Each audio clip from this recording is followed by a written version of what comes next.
Hare Krishna. Today we will be discussing Bhagavad Gita as it is, chapter 4, text 13. Chaturvarnyam maya srishtam gunakarma vibhagashah tasya kartaram apimam vidhi akartaram avyayam.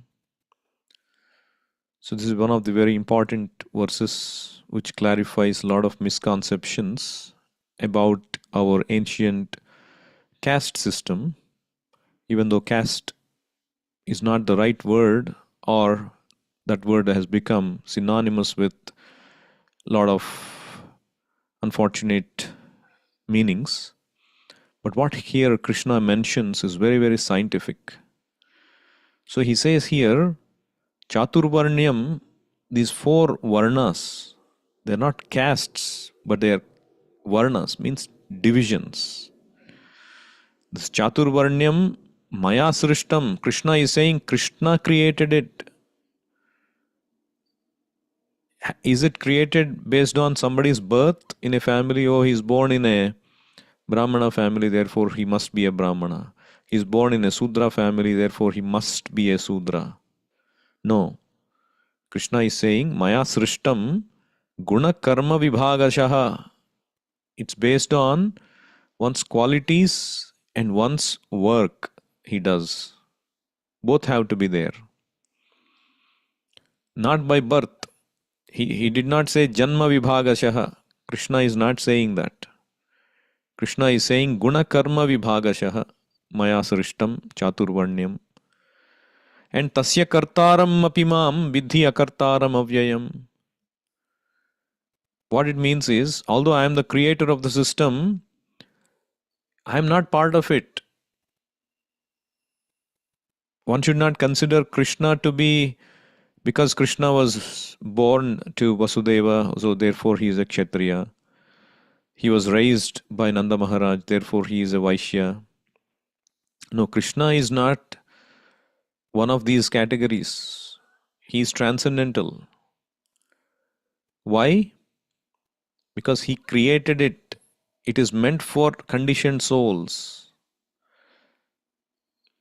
If you see this division, Prabhupada very nicely explains. People who are predominantly in mode of goodness, Sattva Guna. Sattva Guna means Shamo Damaha Tapaha Shaucham Kshantir Arjavam, ability to control their mind and senses. Out of 100 people you take in the population, how many are able to control their senses? It's very minimal, isn't it? Everybody is carried by their senses. They don't have that conception of controlling the sense or mind. Tapaha, how many can do austerity? How many can practice cleanliness? Both internal and external. Arjavam, simplicity. How can somebody live a very simple life without acquiring, without being greedy for things? Always looking for gaining knowledge, not enjoying the senses. Belief in scriptures, belief in God. All these kind of things are the characteristics of a Brahmana. And then there is Kshatriya class, who is always, Shauryam means heroism, valor. Sauryam tejo dhritir dakshyam yuddhe chapi apalayanam. Always eager to fight for injustice. Always standing by dharma. Administrative class or the Kshatriyas or the politicians are supposed to be Kshatriyas. Must be in front, lead by example, not hide when there is a need to fight. And then there is Vaishyas, Krishi Goraksha Vanijyam. Vaishyas means there are a class of people who are always looking to increase the wealth. Whatever you give, they want to increase it. They can only think in terms of making money, making wealth, investing, how to make it bigger. And that activity is Krishi and Goraksha Vanijyam. Vanijyam means trading, Goraksha means cow protection, and Vanijyam means agriculture. Krishi means agriculture.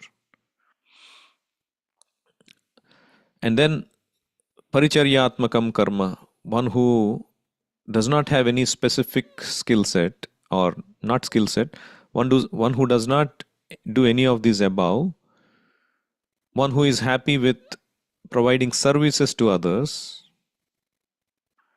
he is a Paricharyatmakam karma Sudra. Sudra means he is only interested in enjoying the senses. Whereas Brahmana is interested in acquiring knowledge, controlling senses, so on and so forth. Higher mode of goodness.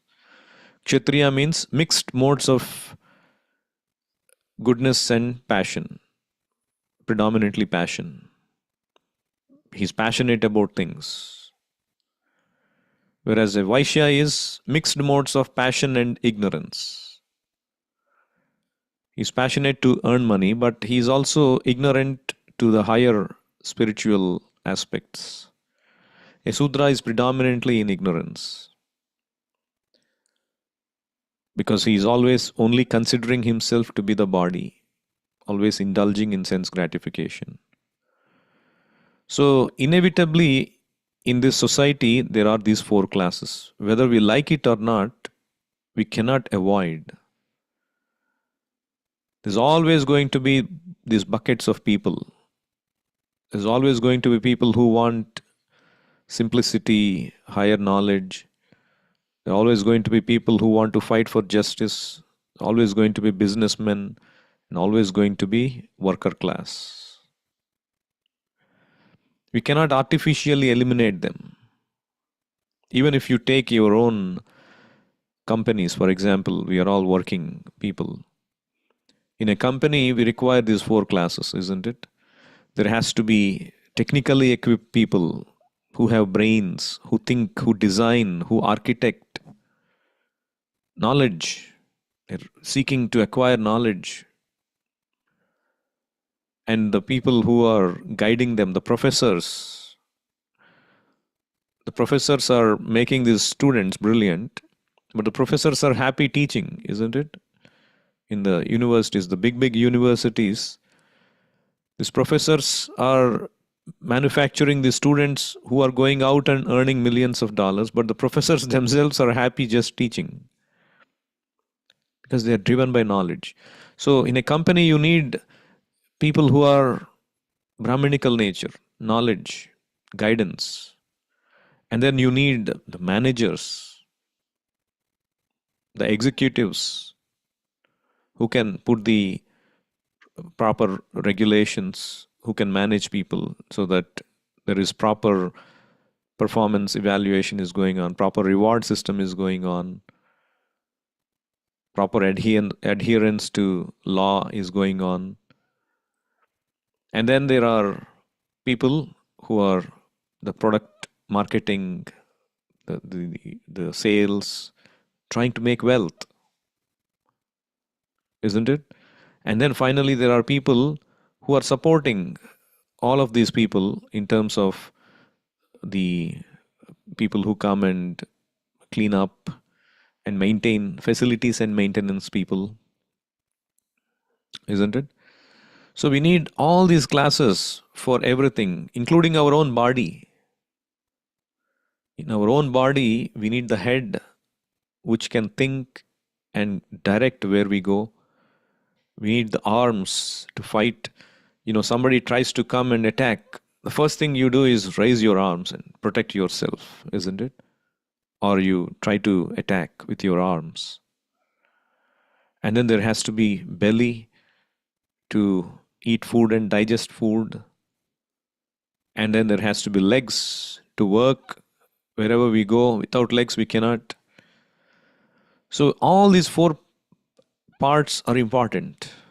We cannot say, oh, one part is only important. Ignore the other part. For me, my leg is as important as my head.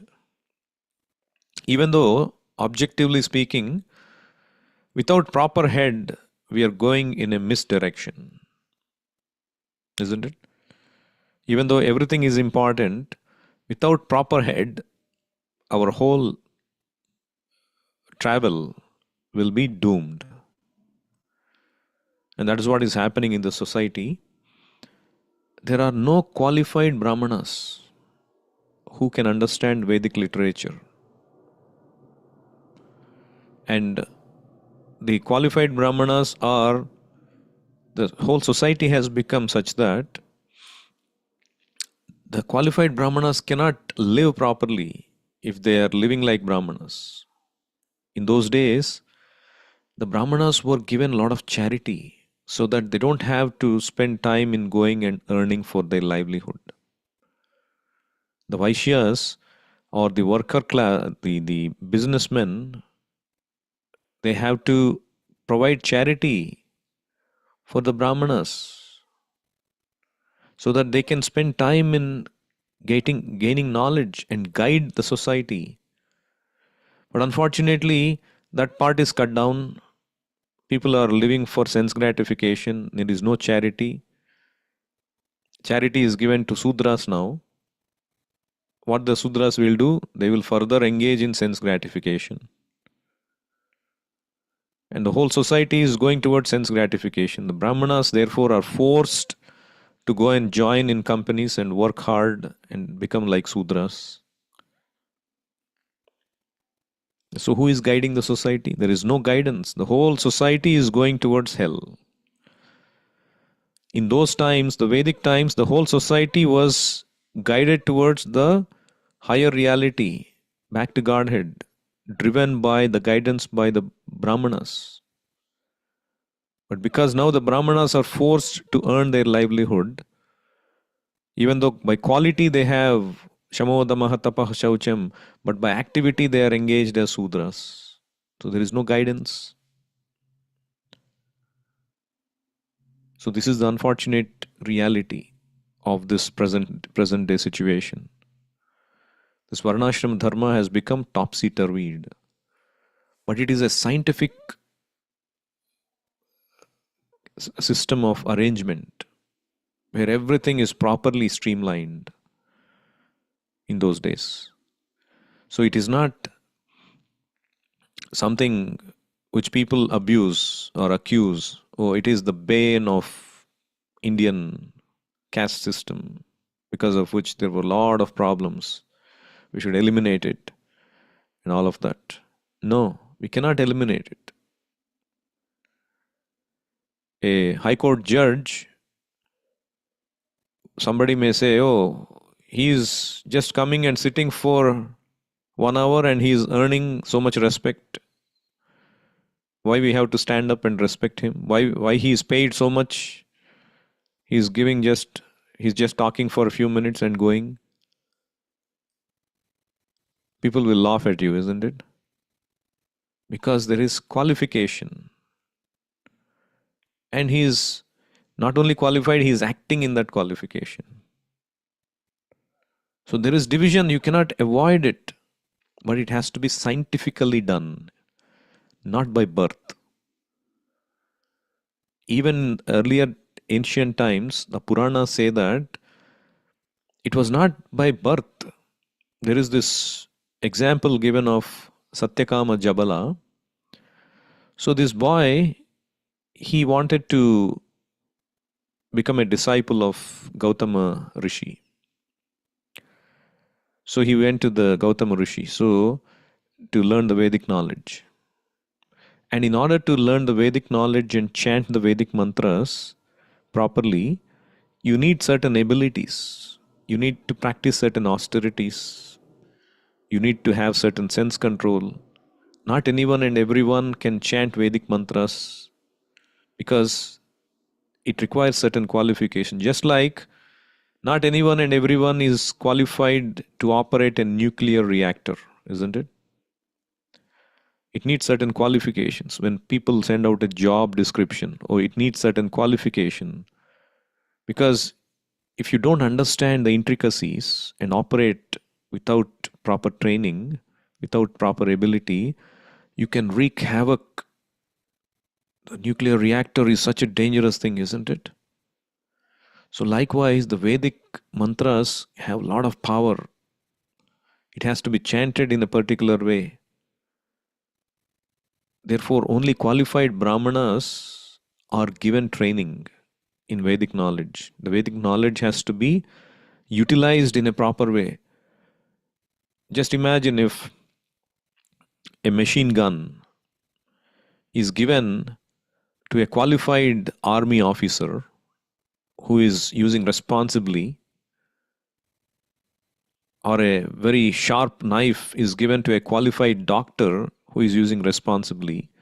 Just imagine if these two weapons are given to unqualified terrorist, for example, or a criminal, or a person who does not have control over senses, who does not have knowledge, who have ulterior motives. See the difference. In one case, it can be used for so many nice things, but in the other case, it can be used to wreak havoc in the society. So, we need to understand this. So, Gautama Rishi, he first verified, are you a Brahmana? Because only qualified Brahmana can learn Vedic knowledge. Who is your father? Now, we can ask why he is asking who is his father. Because that is one of the conditions in those days by which they can verify at least he has a good chance of becoming Brahmana. A Brahminical father most likely will bring the child as a Brahmana. A Kshatriya father most likely will bring the child as a Kshatriya. A Vaishya father will bring up the child as a Vaishya. A Sudra father will bring up the child as a Sudra. But not necessarily. There are exceptions to that. Because there was something called Garbhadana Samskara that was practiced in those days, where the husband and wife, before they unite, they would perform this samskara called Garbhadana Samskara, where they invite a spirit soul into their midst, into their family during that conception, who has similar qualities as their family. And further, they are trained. A Kshatriya, therefore, a Kshatriya couple, when they do Garbhadana Samskara, a Kshatriya child is born, and when they are further trained, they become even qualified Kshatriyas. Similarly, a Brahmana couple, when they do Garbhadana Samskara, they invite a Brahminical nature child, and when they further train him or her, they become like that. So Garbhadana Samskara was done and training was done. Therefore, in general, in those days, by knowing the father, you will know your Varna. So he asked Satyakama Jabala, who is your father? And the Satyakama Jabala went back. He didn't know his father. Why? Because he was born to a prostitute.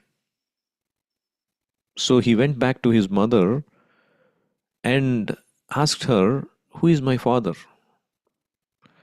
And she said, my dear son, I don't know who is your father. She plainly told him the truth. And this boy was very plain and simple and didn't have any ulterior motives, not hypocritical.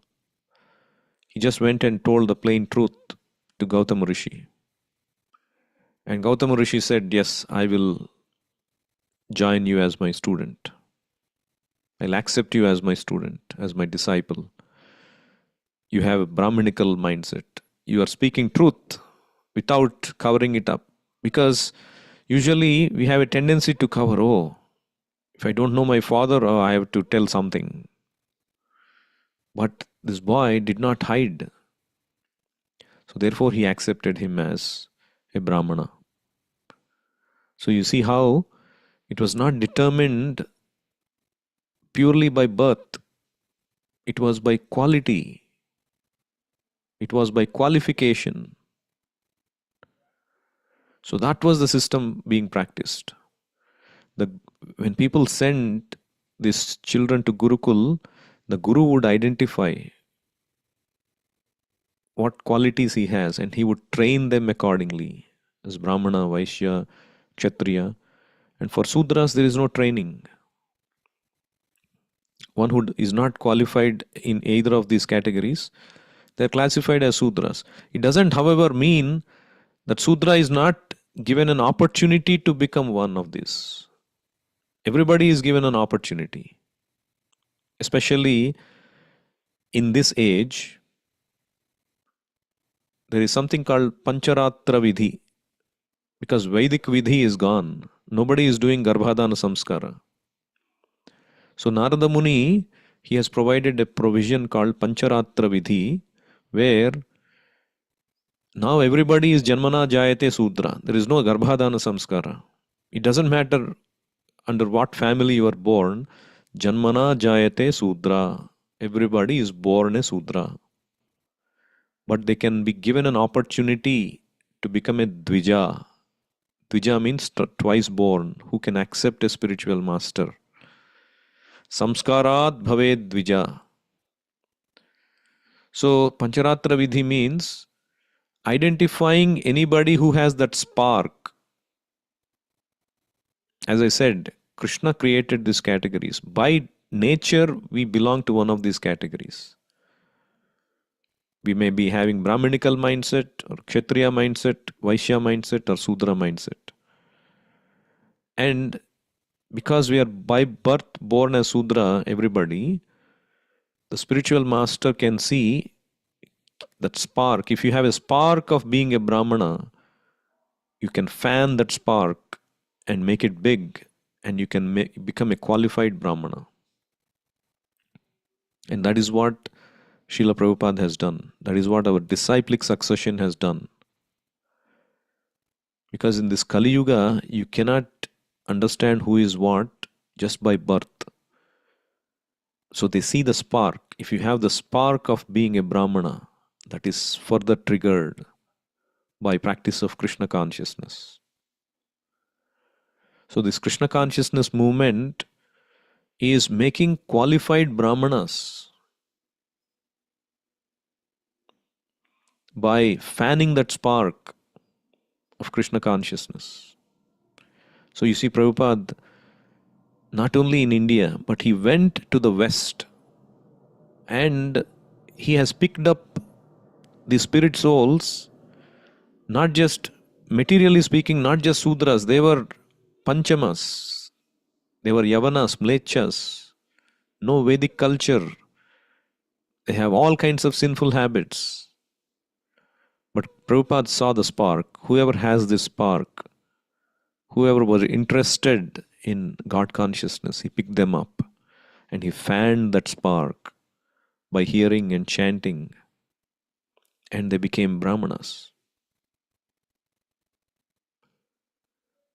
So there was, when these disciples came to India, when Prabhupada, he brought these disciples to India, and Prabhupada constructed this temple in Vrindavan, Krishna Balaram temple.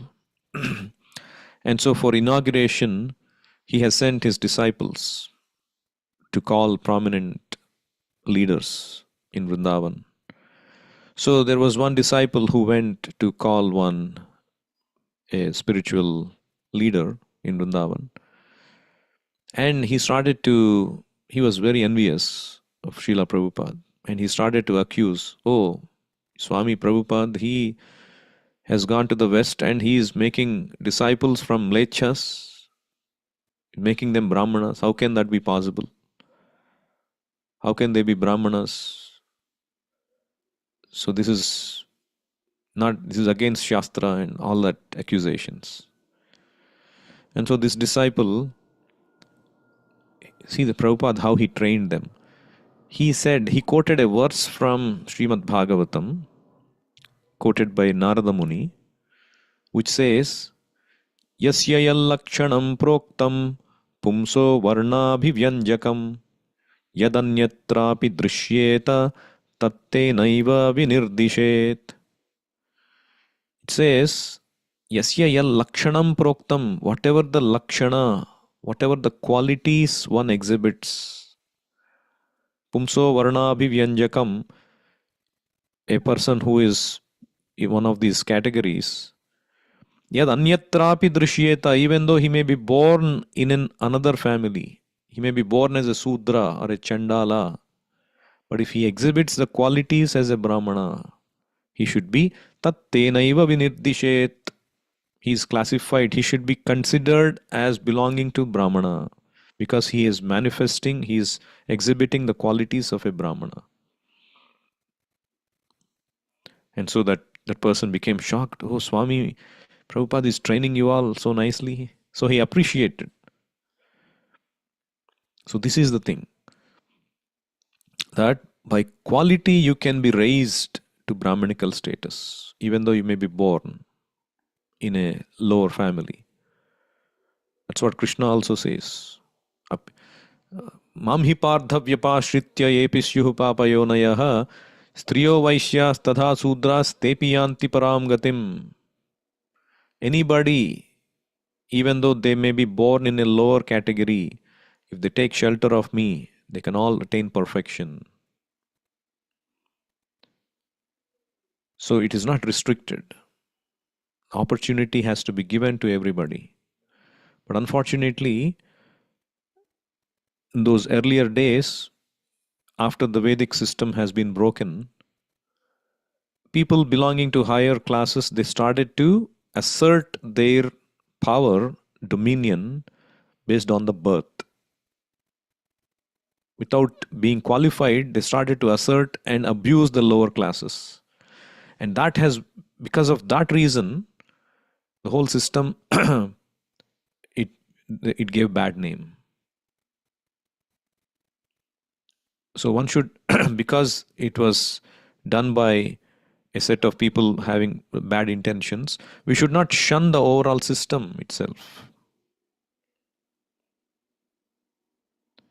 And people were happy. It's not that everybody has to be a Brahmana.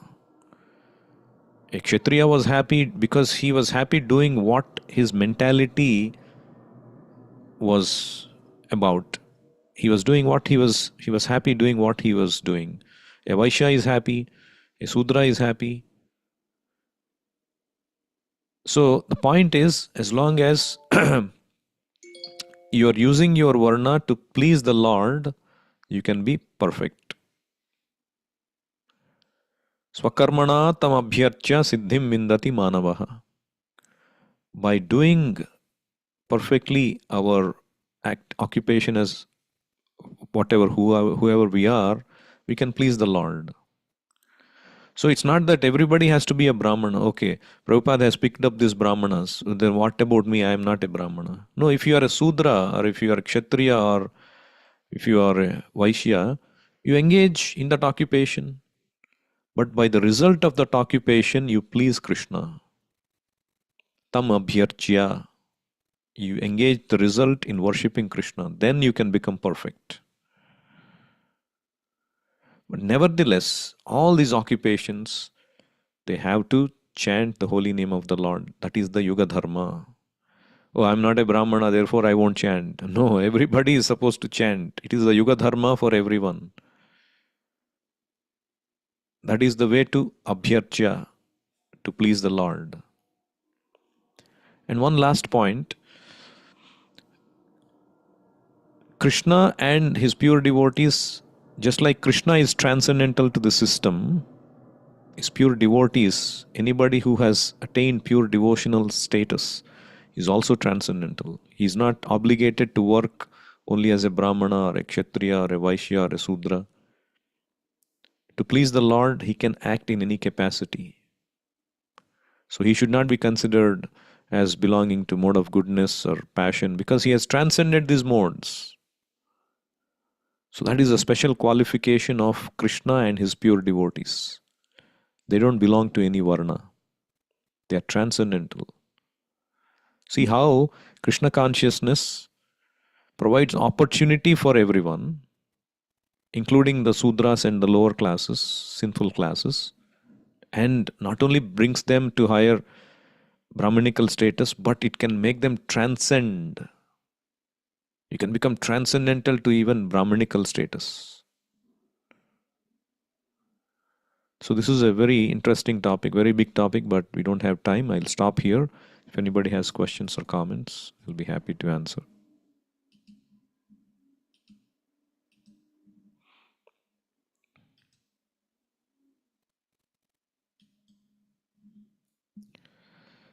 Bhagavad Gita as it is ki jai, Srila Prabhupada ki jai, Nitai Gaur Premanande, Hari Hari Bol, Hare Krishna.